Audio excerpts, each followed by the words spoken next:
Sim. Bom, dando continuidade aqui, né, ao nosso workshop, vamos para a última sessão de comunicações orais.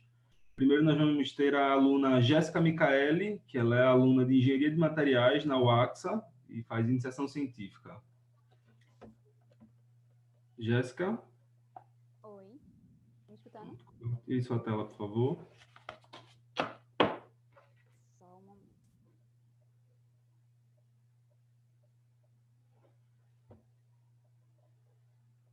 Vocês estão vendo? Sim, seu áudio está um pouco baixo. Só um momento. E agora? Agora tá show. Boa tarde. Primeiramente, eu gostaria de agradecer a oportunidade de estar apresentando aqui, né, nesse evento, que já é um sucesso. E, bom, meu nome é Jéssica Micaeli e... Só um momento. Eita.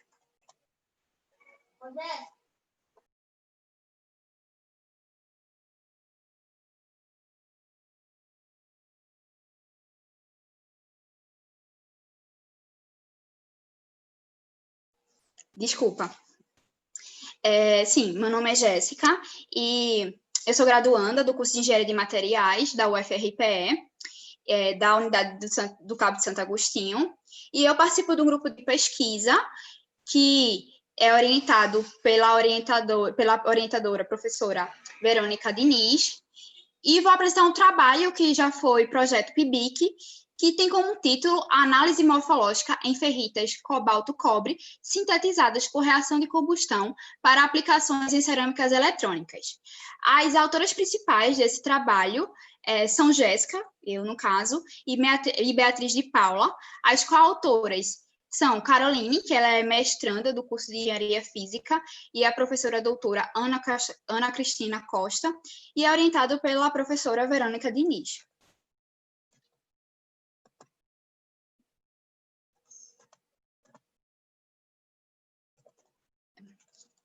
Bom, aqui está o sumário da apresentação. Eu vou introduzir um pouco do material que trabalhamos. Em seguida, eu vou falar o objetivo, após a metodologia, os resultados e discussões, e, por fim, as conclusões. Bom, sabemos que atualmente somos totalmente dependentes das indústrias de eletrônicas, seja pelo uso de celulares, de computadores, de TVs, de mídias de gravação, de sensores. São inúmeras variedades de produtos eletrônicos que fazem parte do nosso dia a dia. E devido a isso, a demanda por materiais que apresentam propriedades multifuncionais requer a busca por novos tipos de composições e métodos de síntese que possam integrar duas ou mais propriedades de alto teor tecnológico. Entre esses materiais, os que apresentam propriedades magnéticas, eles representam importantes produtos das indústrias de componentes eletrônicos. E a produção desses componentes tecnológicos, elas são fortemente influenciadas pela descoberta e síntese de nanopartículas de ferritas, pois elas exibem comportamento ferrimagnéticos. As propriedades magnéticas extrínsecas das ferritas, tais como permeabilidade, coercividade, perdas por esterese e corrente parasita, são fortemente dependentes da morfologia e da microestrutura do produto final obtido. E essa morfologia e microestrutura, ela pode ser controlada através das variantes do processamento, como a preparação do pó, as condições de sinterização e a introdução do dopante, que é o nosso caso. Mas o que são ferritas? Ferritas são óxidos metálicos com estrutura cristalina do tipo espinélio, que tem fórmula geral AB2O4, onde A e B são cátions metálicos posicionados em dois sítios cristalográficos diferentes. Um é tetaédrico e o outro é octaédrico. Os exemplos mais comuns de ferritas são do tipo MF2O4, onde M pode ser um manganês, um ferro, um cobalto, um níquel, um cobre e um zinco. E quando esses materiais estão em escala nanométricas, eles apresentam características muito importantes. As propriedades físicas e químicas de materiais em escala nanométricas quando comparados com os materiais convencionais, nota-se que os materiais nanométricos apresentam características bastante significativas.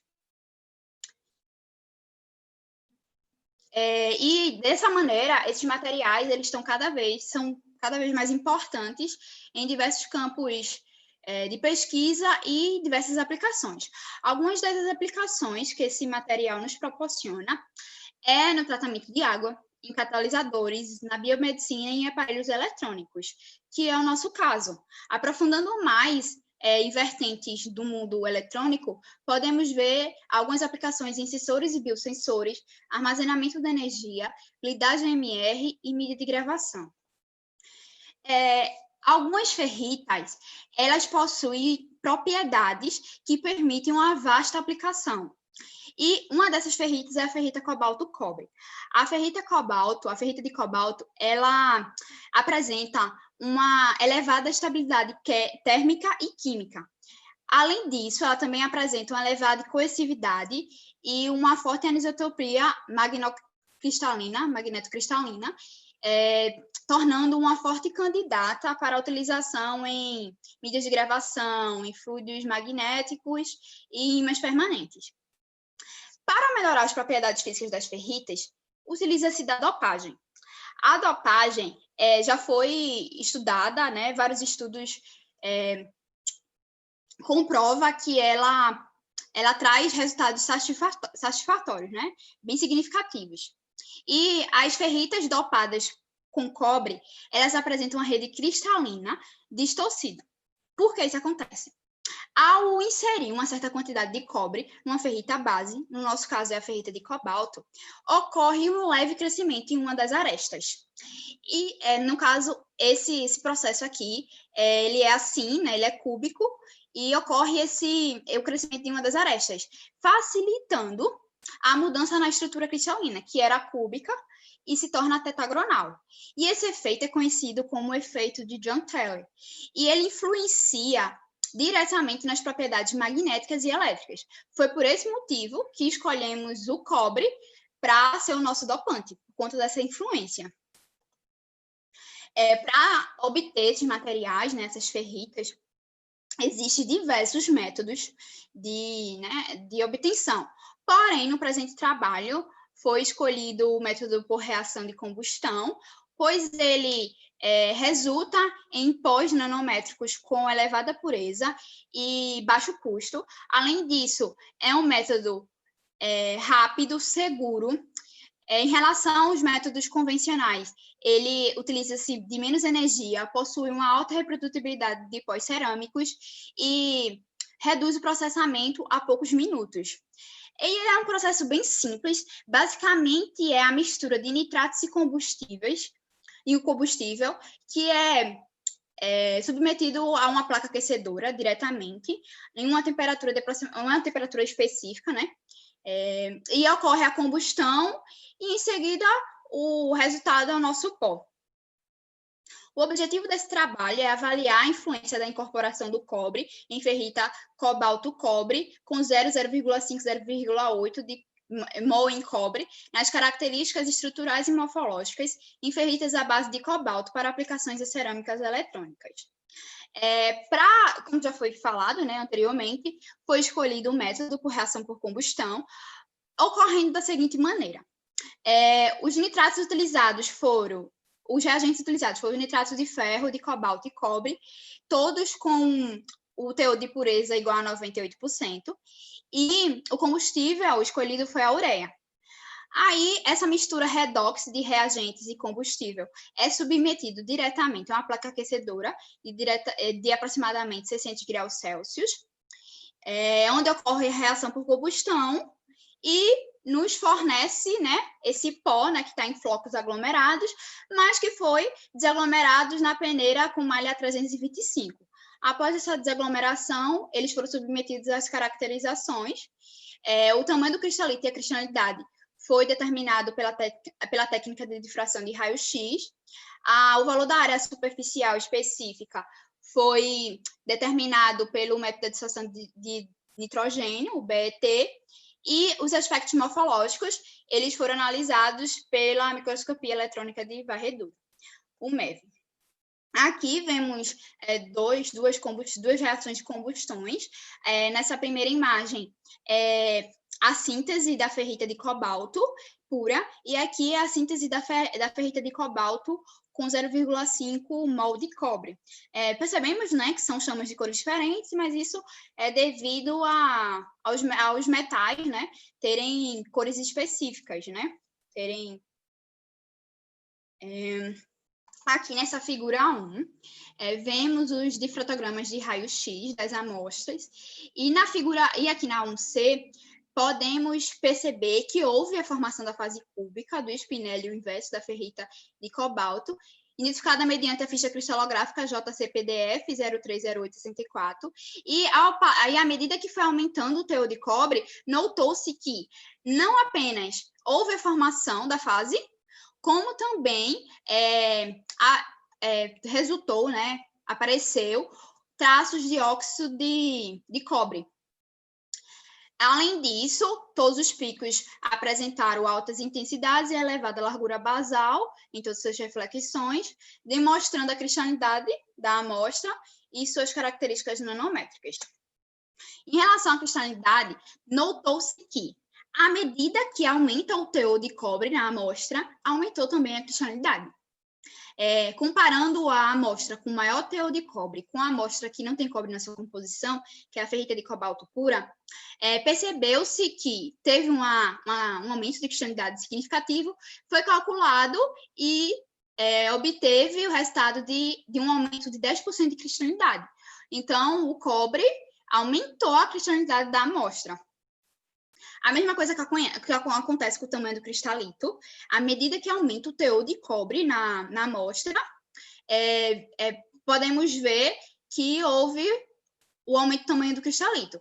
Isso se deve ao fato de o raio iônico do cobre ser maior do que o raio do cobalto. Em relação aos resultados da análise textural por adsorção de nitrogênio, notamos que foi observado que a amostra que não tem cobre na sua composição apresentou o maior valor de área superficial específica e, consequentemente, o menor valor de tamanho de partícula. Isso faz sentido, né? Porque para ter uma maior área superficial específica é preciso ter um menor tamanho de partícula. Já na amostra com maior teor de cobre, observou-se que teve o menor valor de área superficial específica e o maior tamanho de partícula, o que é positivo para a nossa pesquisa, porque ao aumentar o tamanho de partícula, aumentou a área de domínio, e o que é bom, né, já que a nossa aplicação é em cerâmicas eletrônicas. Em relação ao tamanho do cristalito, foi observado também que, à medida que aumenta o teor de cobre nas amostras, aumentou o tamanho do cristalito. Comparando a amostra com maior teor de cobre com a amostra que não tem cobre na sua composição, foi observado que houve um aumento de 17,8%. Em relação às características morfológicas, foi observado de uma maneira geral que o material apresentou um aspecto poroso e formatos irregulares, e essa elevada porosidade provavelmente se deve ao fato de que teve uma maior liberação de gases durante a síntese por reação de combustão. Em relação à incorporação do cobre nas amostras, não houve nenhuma diferença significativa, né, nas características morfológicas. Então, por enquanto, a gente não nota nenhum efeito significativo.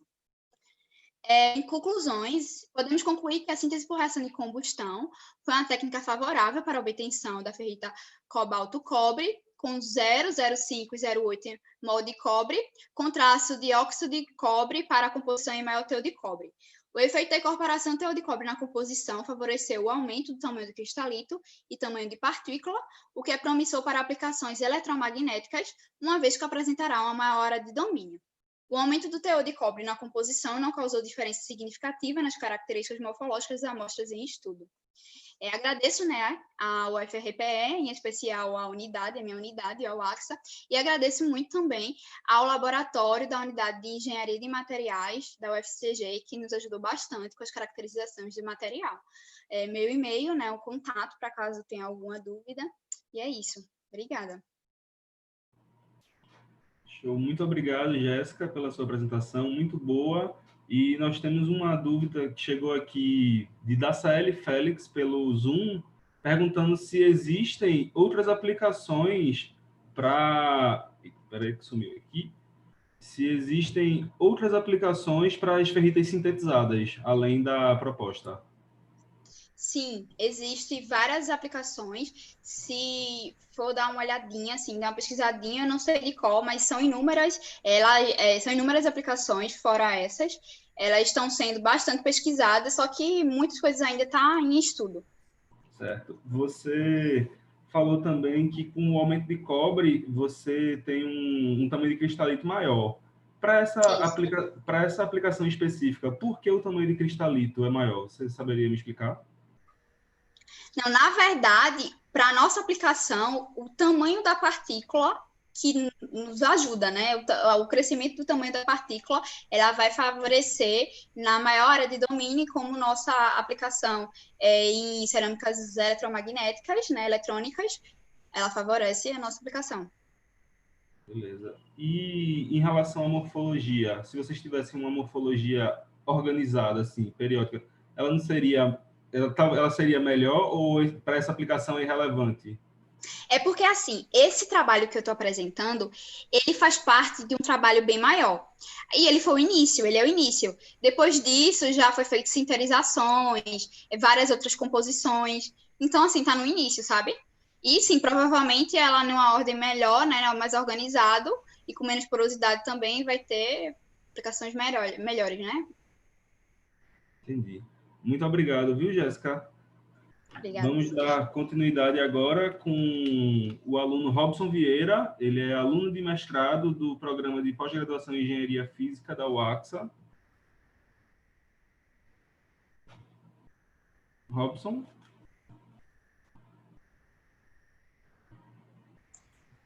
Boa tarde. Boa tarde. Obrigado, Felipe. Vou compartilhar a tela aqui.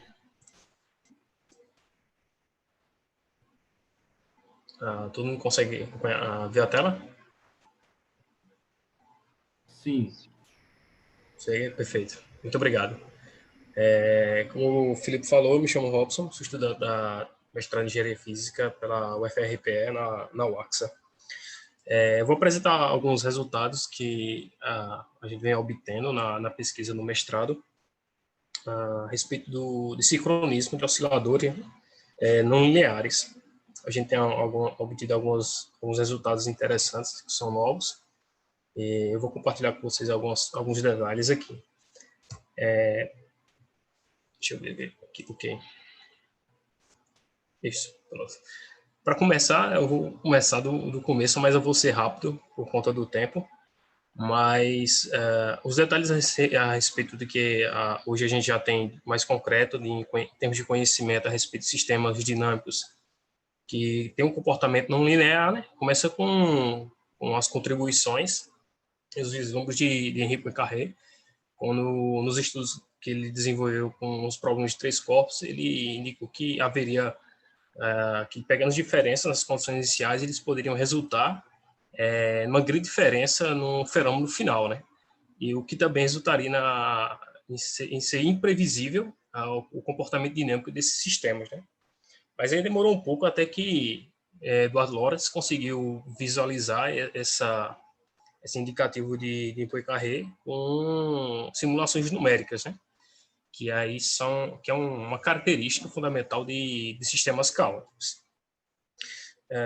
Bom, eu dei um pouco de salto no tempo aí para correr, mas enfim, depois que a gente tem uma base daquilo que a gente já tem em sistemas não lineares, que tem um comportamento caótico, a gente sabe que esse caos ele não é um comportamento aleatório, né? Caos e aleatório são duas coisas distintas, mas o caos ele é determinístico, né? Como vem se concretizando depois nos estudos. E esse caos determinístico ele pode ser descrito por equações diferenciais, ele vai apresentar termos não lineares, um comportamento imprevisível e uma forte dependência das condições iniciais, né? Então, a gente vê aqui, eu acho que se todo mundo estiver acompanhando a setinha do mouse aí, a gente vê que se a gente tiver dois sistemas, que a gente tiver condições iniciais ligeiramente diferentes, a evolução no tempo desses dois sistemas, eles vão divergir, eles vão crescer exponencialmente. A gente pode ver aqui pelo expoente Lyapunov e essa série temporal mostrando que dois sistemas que, em certo momento, eles acompanharam juntos, depois eles se separaram, e aí esse crescimento ele é exponencial, essa divergência, essa distância entre esses dois sistemas. Dito isso, como poderia dois sistemas com uma dinâmica tão complexa, tão rica, que podem divergir com pequenas diferenças nas suas condições iniciais, pudesse sincronizar? Como é que um sistema recebesse um sinal, um sistema B recebesse um sinal do sistema A, ele pudesse acompanhar esse sinal? A priori era impossível, né? As concepções que se tinham é que era difícil que esses sistemas pudessem sincronizar. Mas aí, o trabalho de Yamada e Fujitake, eles mostraram que eles começaram a consolidar a base daquilo que a gente poderia entender como sincronismo, mostrando que uma das condições em que os dois sistemas caóticos eles pudessem sincronizar é que os valores dos expoentes Lyapunov deveriam ser negativos. E aí, depois desse trabalho, o Pecora e Carlo fizeram um estudo e conseguiram mostrar, através de dois sistemas, como o de Lorentz e posteriormente o de Rosler, mostraram que esses dois sistemas sim são possíveis de serem sincronizados. Né? Que são esses dois sistemas aqui. Essas são as equações do sistema de Lorentz. Esse é o atrator, esse é o atrator de Lorentz, de Rosler, e essas são as equações. E, posteriormente, o trabalho de Pecora veio a aplicação, mostrando que é possível, além de sincronizar, é possível você usar o caos para mascarar mensagens, né? Esconder informações e, posteriormente, você conseguir capturar essa informação e decodificá-la ela no receptor. Dito isso, circuitos eletrônicos, né, como são apresentados aqui, os sistemas eletrônicos aqui que representam esses, são fortemente utilizados em pesquisas com dinâmica não linear, comportamento caótico, porque eles são fáceis de implementar. Além desses dois sistemas, vieram outros, né? E entre esses outros que vieram, a gente usa em nosso trabalho, em laboratório, o circuito de Dan, que é o circuito Goutier-Benford, e essas são as equações que descrevem o comportamento desse sistema. G aqui é o que descreve o comportamento do elemento não linear, nessa configuração aqui é um resistor 2 diodo, na configuração back-to-back. E a gente esse é um circuito que a gente tem utilizado nas pesquisas, em nossas atividades. E aí a gente pegou esse circuito, montou ele no laboratório e veio fazer os testes de sincronismo. E, além disso, uma nova configuração de acoplamento. Então, inicialmente, a gente fez a montagem de alguns circuitos. Atualmente, eles sofreram algumas alterações, ou seja, não alterações negativas, claro, né? Mas a gente fez as adaptações que deixou o circuito um pouco mais robusto. E o que a gente está vendo aqui foram os primeiros circuitos, né?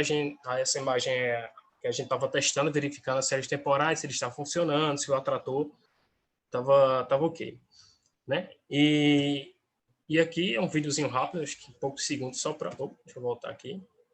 Só para mostrar o sistema funcionando experimentalmente, certo? Essa é a série temporal e aqui é o atrator do sistema de Goutier-Benford, certo? E aí depois a gente também fez um teste de acoplamento unidirecional, 1 em 1, onde a gente usou 2 circuitos só, e a gente acoplou a variável V1, que é descrito, que a gente já viu nas equações aqui, por essa variável, V1. A gente inseriu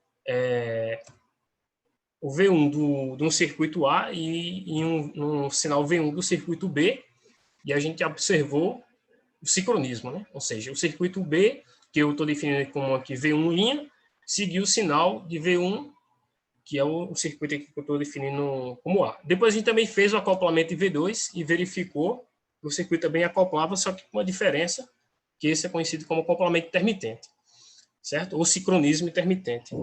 Existem vários tipos de sincronismo. Existe o completo, que é esse que a gente viu aqui, o sincronismo completo, que é essa reta na diagonal que caracteriza, entre outros que tem sincronismo com oposição de fase, atrasado, e por aí vai.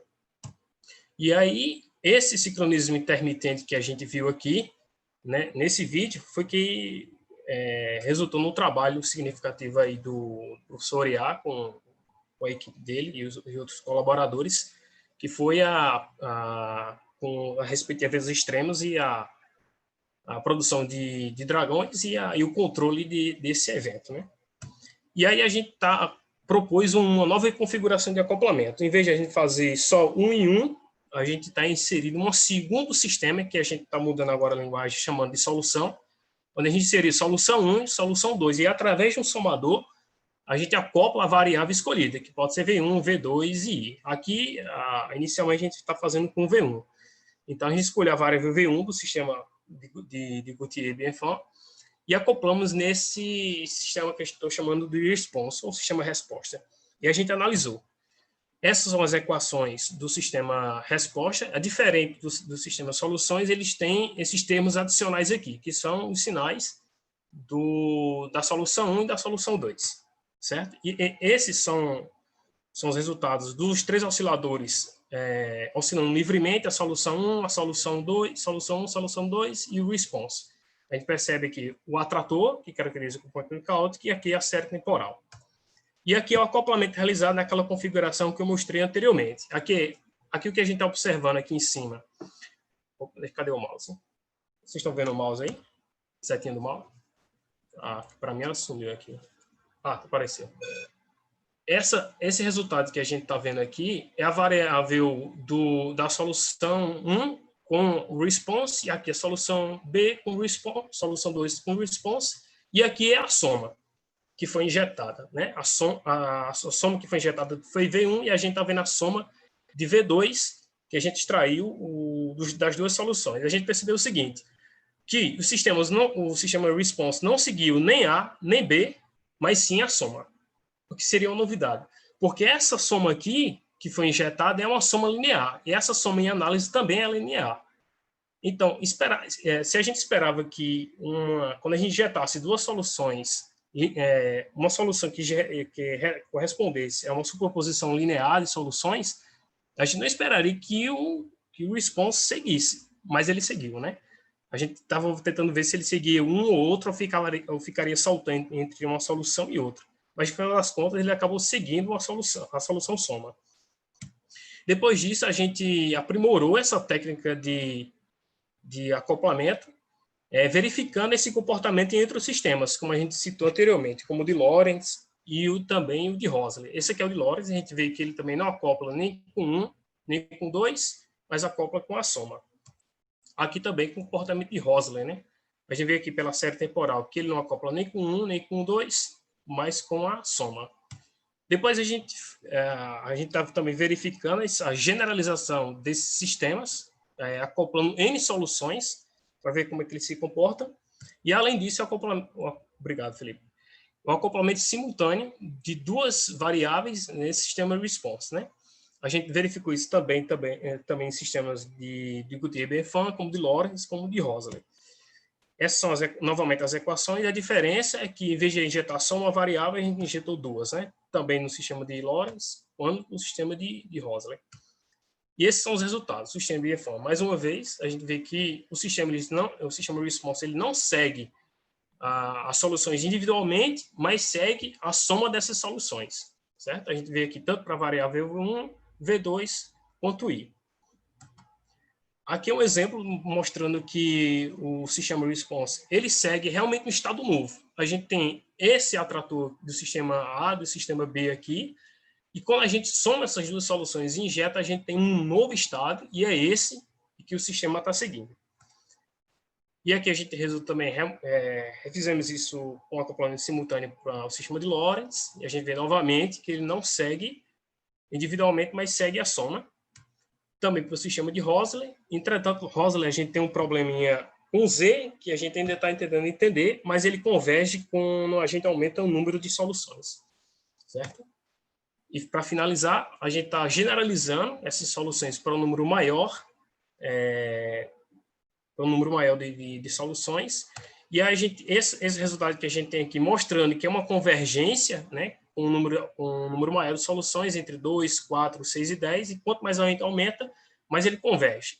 E esse resultado é definido por essa equação aqui que eu circulei, que é o x perpendicular, que mede a distância entre duas variáveis, né? Então, a variável do sistema A e do sistema response, e assim, mas esse aqui, nesse caso, é o da soma, certo? A soma das variáveis, e aí a gente calculou o valor máximo e o valor médio e percebeu que quando a gente aumenta o número de soluções, o sistema converge, certo? Essa é a nossa equipe, esses são os professores do laboratório, essa é a equipe de Circuito 4, junto com os estudantes de iniciação científica, e o agradecimento à FRPE, ao AXA e à FACEP pelo fomento. Sensacional, Robson. Realmente, assim, bem complexo esse tema. Nós temos aqui algumas perguntas. A primeira foi feita por Rafael Alves, via Zoom, perguntando se o sistema seguiria a subtração ao invés da soma. Opa, só um minutinho. Acho que eu tirei aqui a apresentação, né? Ok. Se ele seguiria... A subtração em vez da soma. Não. Esse teste a gente não verificou ainda, se é com subtração, professor Rafael. Mas a gente poderia verificar. Então, não seria qualquer combinação linear? Isso. Não seria qualquer combinação, exatamente. Entendi. Outra pergunta aqui via Zoom, do Sebastião. Dá para fazer uma conexão com machine learning, a junção desses resultados com algum algoritmo, e se a junção desses resultados com algum algoritmo de machine learning pode ajudar na tomada de decisões? Vamos citar exemplos. Então, talvez seja possível se você quiser mandar informações, né? Se você quiser reduzir o transportador de informação, talvez seja possível de aplicação, mas aí precisa pensar melhor. A gente ainda está no campo das ideias a respeito da aplicação. Mas talvez seja possível. Você tem N soluções, N informações e você conseguir transportar por um meio mais compacto, né? Entendi. Mas aí é campo das ideias. Entendi. Obrigado. Outra pergunta via Zoom aqui do Lucas Fernandes. A não linearidade que você citou poderia acarretar em possíveis desvios na análise do sistema físico em questão? É possível dependendo do seu sistema, né? Ou do valor dos seus componentes, se falar em termos físicos, né? Porque se você não controlar, por exemplo, aquela de Gautier, né? Gautier-Benford, a gente tem um elemento não linear que é composto por um resistor e 2 diodos, certo? Então, a depender do valor dos resistores, se for muito grande, talvez a gente tenha dificuldade se um resistor tiver um valor muito grande em relação a um resistor do sistema A e do sistema B, se eles forem muito distintos, talvez a gente tenha dificuldades de transmitir essa informação. Ou seja, se a gente tiver um mismatch, né, entre sistemas tipo de 100% ou 50%, talvez comece a dificultar essa transmissão.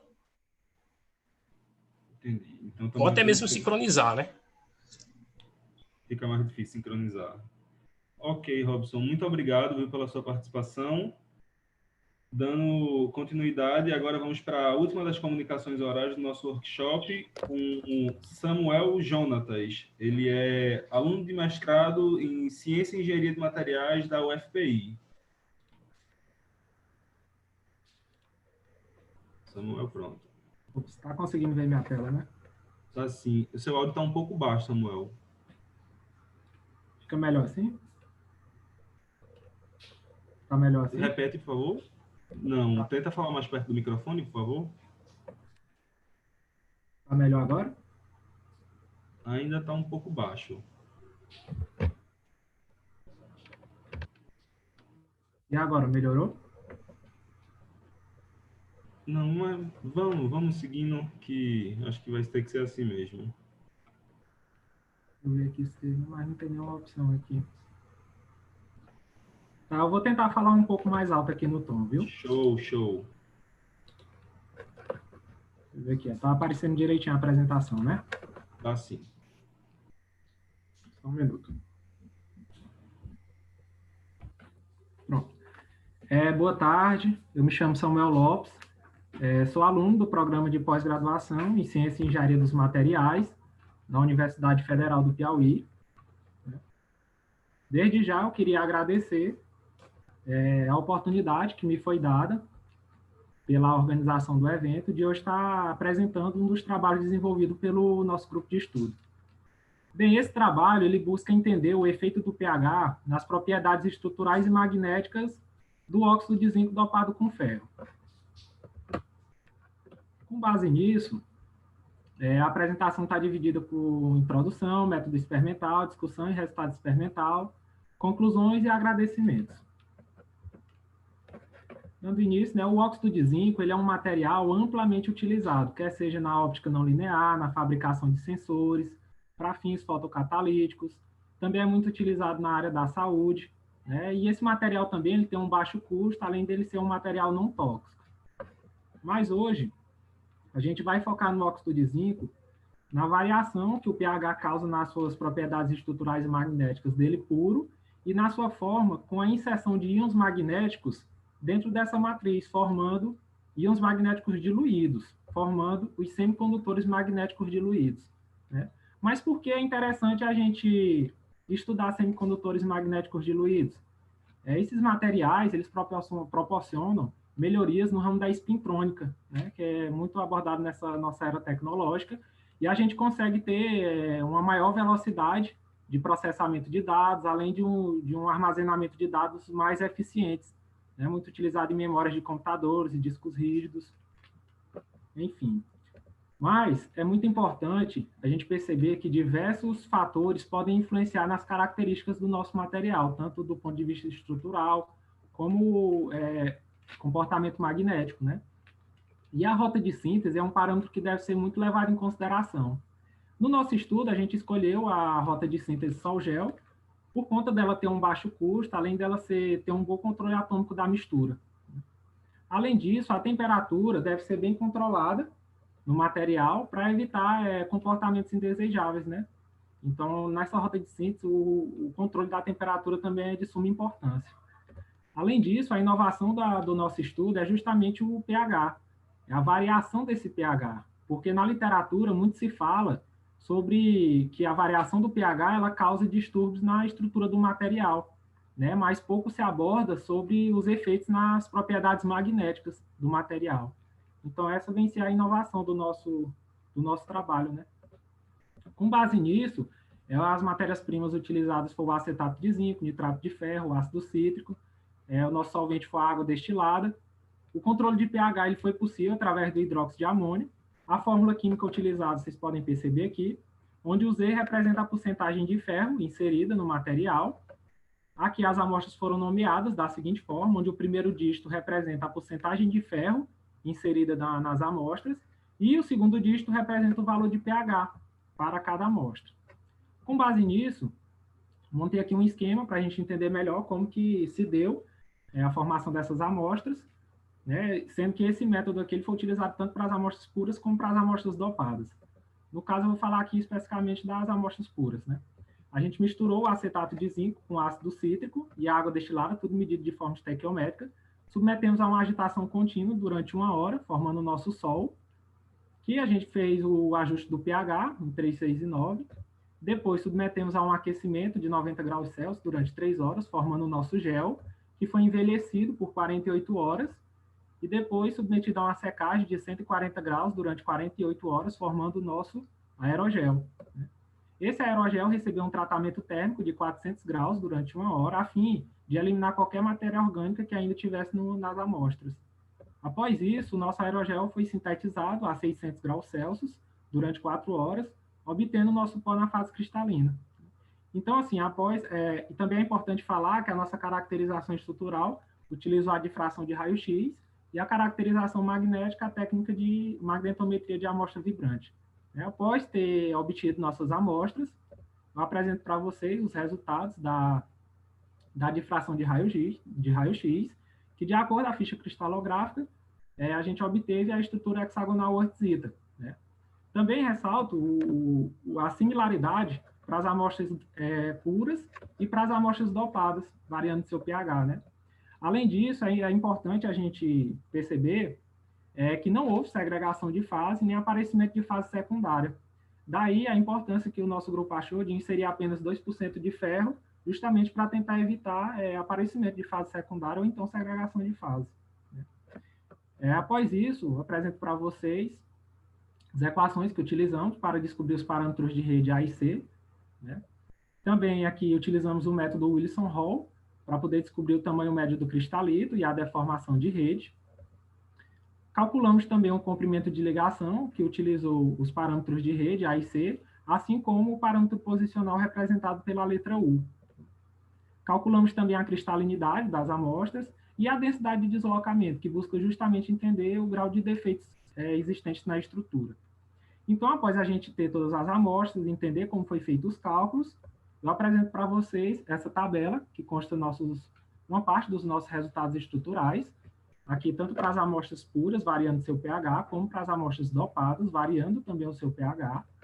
Certo? Inicialmente, eu queria ressaltar aqui as amostras com pH fixado em 3, né, onde a gente percebe que houve, com a dopagem, uma redução do tamanho dos parâmetros de rede. Né?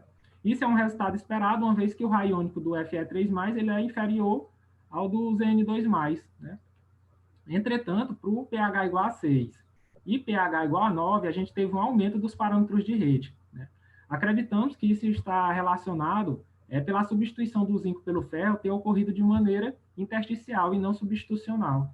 Além disso, acreditamos também que a diferença do estado de oxidação do Fe3+ para o Zn2+, leva à formação de vacâncias de oxigênio, que acabam influenciando também.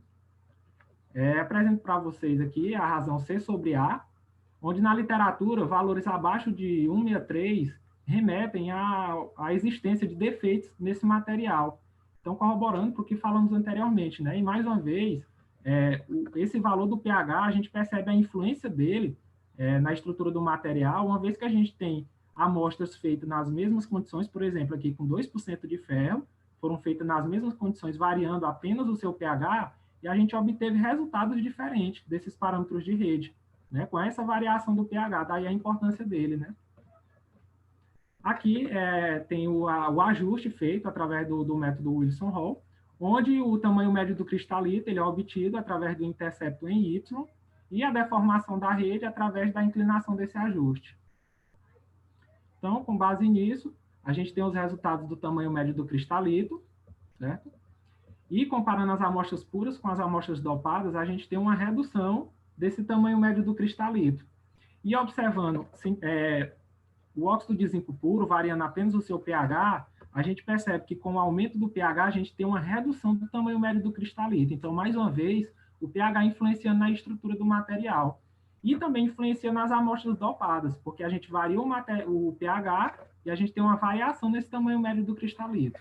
Além disso, temos também valores diferentes aqui na deformação da rede.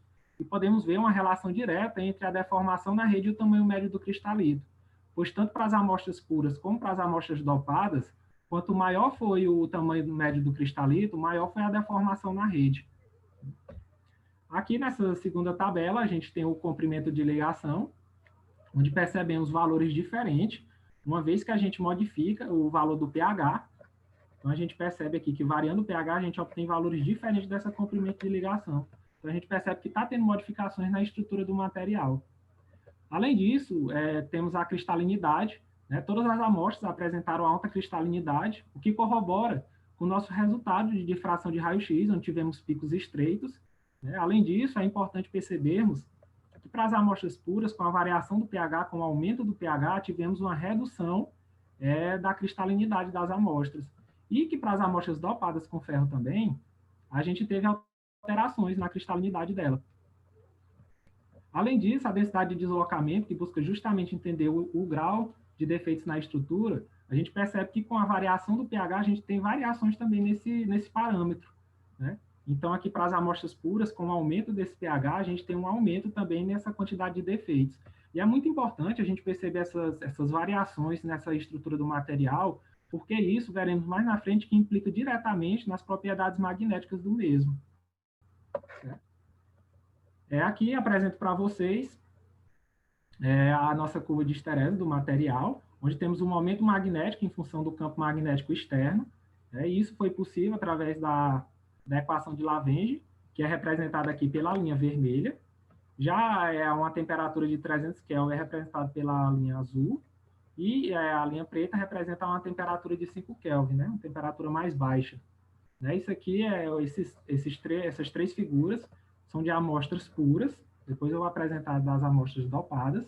Mas o que eu queria chamar a atenção é porque o óxido de zinco, de acordo com a literatura, ele é um material diamagnético, típico diamagnético, né? E o que a gente percebe nessas figuras é que, sim, tem um comportamento típico diamagnético, mas que, com o aumento do pH, aqui na região central, você vê um comportamento diferente, remetendo a um comportamento, uma contribuição paramagnética. E quando a gente dá um zoom nessa região central, a gente tem valores de coercividade, o que remete a uma contribuição ferromagnética no óxido de zinco puro, que ele é diamagnético. Então, aí a gente vê a influência desse pH, né? Que quando a gente aumentou o pH, a gente tem essa contribuição magnética aqui na amostra do óxido de zinco puro, né? Além disso, é importante também a gente ver a influência da temperatura, que com o aumento da temperatura, essa contribuição magnética ela acaba diminuindo. Como vocês podem ver aqui, ó, de 5 Kelvin, uma temperatura mais baixa, quando a gente aumentou a temperatura, aí acabou diminuindo um pouco essa contribuição magnética.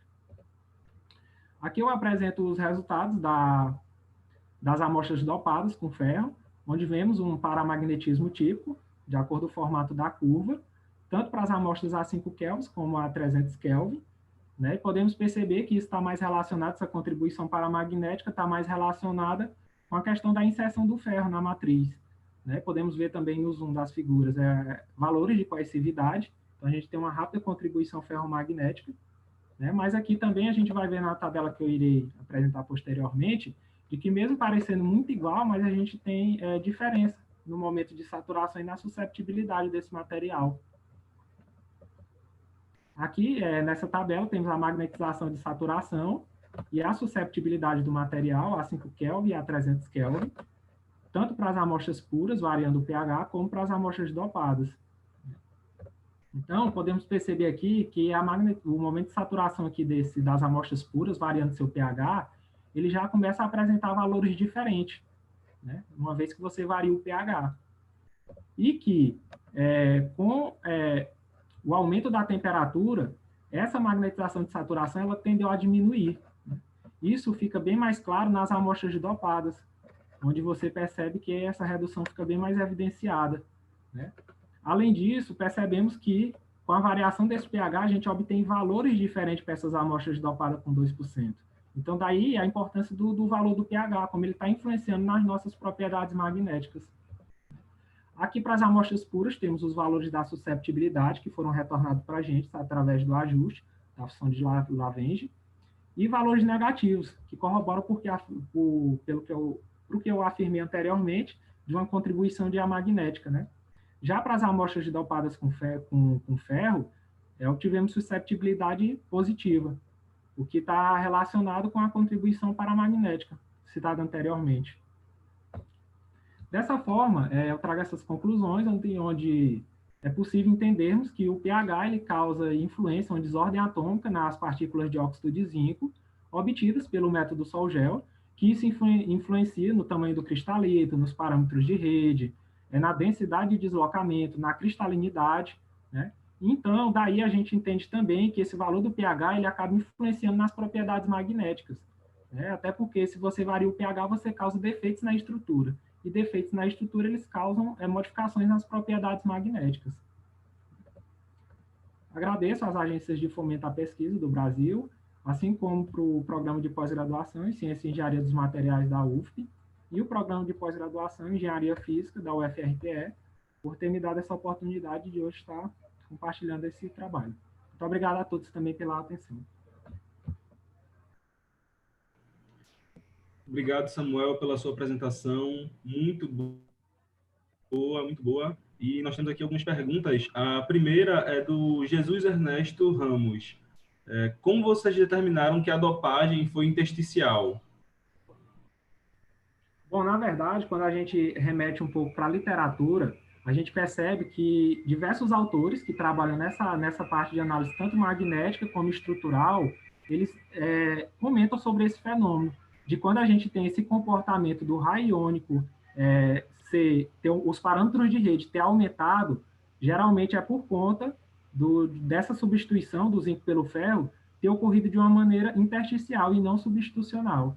Mas é muito importante relembrar também que esse nosso estudo ele é um estudo preliminar, né? A gente vai buscar melhorar nossas caracterizações para ter mais informações. O importante é que a gente já percebeu que o pH ele tem uma potencial influência nessas propriedades, tanto estruturais como magnéticas. Mas muito boa a pergunta, viu? Sim, sim. Também eu tenho uma pergunta aqui, pessoal. Eu queria saber qual é o efeito do envelhecimento de 48 horas que você fez na síntese. Bom, assim, eu falei da importância tanto da escolha da síntese como da temperatura. Uma vez que você dá mais tempo para um material ficar envelhecendo, ficar uma temperatura maior, você dá mais tempo para ele, você está dando uma forma dele se organizar de uma forma melhor. Então, isso acaba influenciando na criação de defeitos. Então, por isso você tem que dar esse tempo para ele envelhecer, porque se você fizer muito rápido, ele vai estar muito desordenado. Então, de acordo com a literatura, a gente vê que trabalhos bem renomados, eles buscam justamente preservar esse envelhecimento de 48 horas. Tá, ok, então, tem só mais uma pergunta aqui do Zoom, do Lucas Fernandes. O que você usou para determinar o pH do óxido de zinco e como fez para obter respostas de características físicas viáveis?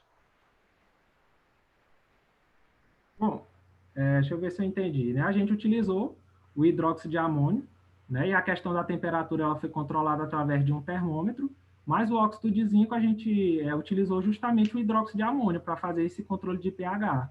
Se a gente buscar na literatura, a gente percebe também que a maioria dos autores eles utilizam o hidróxido de amônio, principalmente nessa síntese sol-gel, porque possibilita um melhor controle desse pH. Então a gente adicionava o hidróxido de amônio e daí ia fazendo as medições. Ok. Então, ok, Samuel, muito obrigado pela sua apresentação. Encerramos agora as comunicações orais do nosso workshop, apresentações de altíssimo nível, e vou passar a palavra agora para o professor Albert.